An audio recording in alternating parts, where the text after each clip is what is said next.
So in your 3-year revalidation cycle, you need to provide evidence of 5 pieces of practice-related feedback. Now, this is new for nurses. We haven't particularly done this in the past, and we certainly haven't done it formally. So again, I would say it's really worth having a look at the NMC guidance on this. But in its simplest form, it's 5 pieces of practice-related feedback from a variety of sources. So you could, for example, receive feedback directly from patients. You might have a written card of thanks to you. It doesn't have to be written, it can be verbal, as long as you note it and log it. It could be from students that you may have had working with you. It could be from the doctors that you work with, the receptionists that you work with, your colleagues. Anybody can give you feedback, and it's about recording that and making sure that you have it logged. Your appraisal also counts as feedback, and hopefully all of us have an annual appraisal. So if you used your latest appraisal for feedback, then there's 1 piece of feedback already.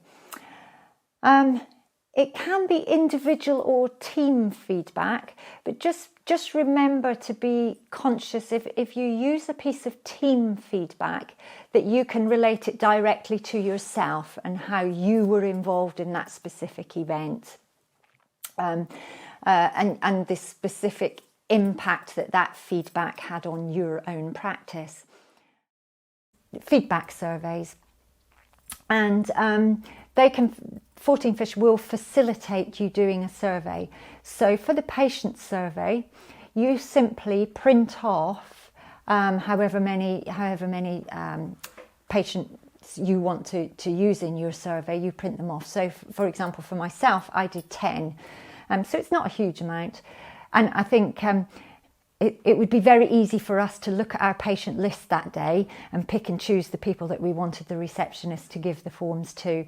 I think it probably gives a fairer reflection if you just say to yourself, on that particular day, I will do 10 consecutive patients. You just simply collect up the forms, you put them in an envelope, and you send them in to 14 Fish, and they will then collate all of that information and email you back the results of that survey. And I think one of the really nice things about that was they not only give you your results, but they benchmark you against your peers. So for each of the questions, it might say, the average nurse got 96% in this question, and you might have got 98%, or you might have got 50%. And obviously then you need to be thinking, well, I'm obviously not doing something right, or I'm doing brilliantly. So I think that benchmark is a really good thing.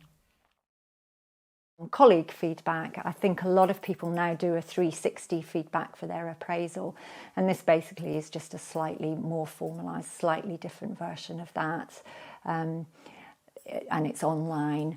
You may well have been asked by your doctors to fill in some of these, and it's a very similar thing. So your colleagues get an email asking them to fill in this survey, and it goes back. So it's all totally anonymous, and then you get the feedback from that survey. So if you just simply did those 2 things, a patient survey and a colleague survey, and your appraisal, that's 3 of your 5 pieces of feedback already. So that's them done.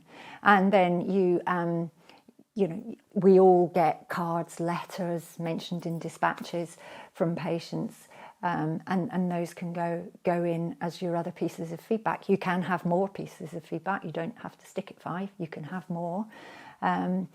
It's just really important to remember that if you include anything from patients, you shouldn't include anything that obviously can identify patients. So just remember, if you're using cards and things, to make sure that the names and things are not on there for recording purposes. So that's feedback. So you can do 3 pieces of your feedback really easily, and the other 2 we all get anyway. Again, it's just about formalising how you record that.